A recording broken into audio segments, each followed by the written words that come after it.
Good morning. ලස්සන දවසක් 11 වෙනිදා පෙබරවාරි මාසේ මනුෂ්‍යයාගේ සිහිය ඉතාමත්ම වැදගත් දෙයක්. මනුෂ්‍යයා දෙවියන් වහන්සේ දුන්න බලවන්තම යතුරක් තමයි සිහිය කියන දේ. මේ සිහිය මනුෂ්‍යෙක් තුළ නැති වුණාම අපගේ ජීවිතය යන්නන් වාලේ යන්නා වූ නැවක් හා සමාන වෙනවා. බයිබලයේ දෙවියන් වහන්සේ සොලොමන්ට උතුම් වූ සිහියක් දුන්නා කියලා ලියලා තියෙනවා මට ඇහලා තියෙනවා.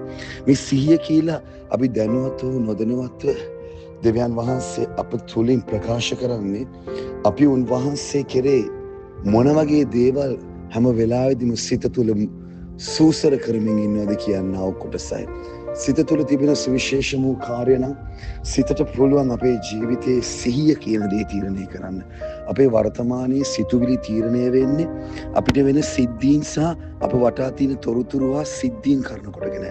නමුත් සිහිය කියන දේ කිසි විටකවත් මේ දෙක තුළම එල්බාගෙන නැහැ. සිහිය හැම විටම සූසර වෙන්නේ ඊට වඩා උතුම් වූ සුපිරි තලයක් තුළ. ඒ තමයි ඔබගේ වටපිටාව පිළිබඳව වර්තමානය පිළිබඳව ඔබට සුවිශේෂ වූ මානයන් තුළින් අවබෝධයක් තිබෙනවා. ඒක තමයි සිහිය. ඔබ දැකලා තියෙන ගොඩක් වෙලාවට ඔබ බලන මේ වගේ දෙයක් වුණාද මෙතන මේ වගේ දෙයක් තිබ්බද මම දන්නෙත් නැහැ.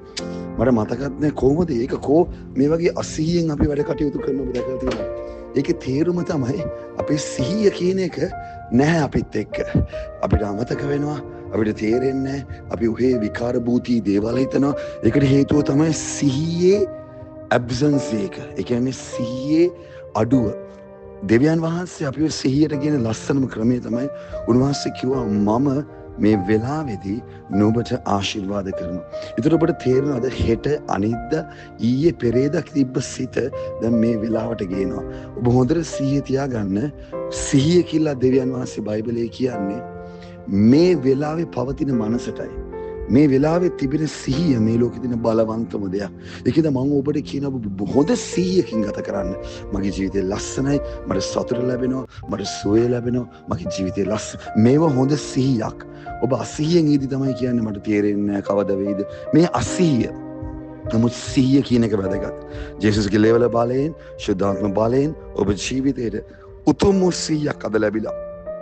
ඔබ කල්පනා කරලා බලන්න මගේ දේවල් වෙනවා. මගේ වැඩ කටයුතු හොඳින් වෙනවා. මගේ ජීවිතේ ලස්සන. මේව හොඳ සිහියක්. මේ සිහියට ඔබ පැමිණෙන්න. මේක ස්වර්ගික පොසිෂන් එකක් සිහිය කියන්නේ. සිහියෙන් ඉන්න. සිහියෙන්. ජෙසු පීටර්මගේ ළමයි කමෙන්ට් එකක් ලියන්න මම බලන් ඉන්නවා.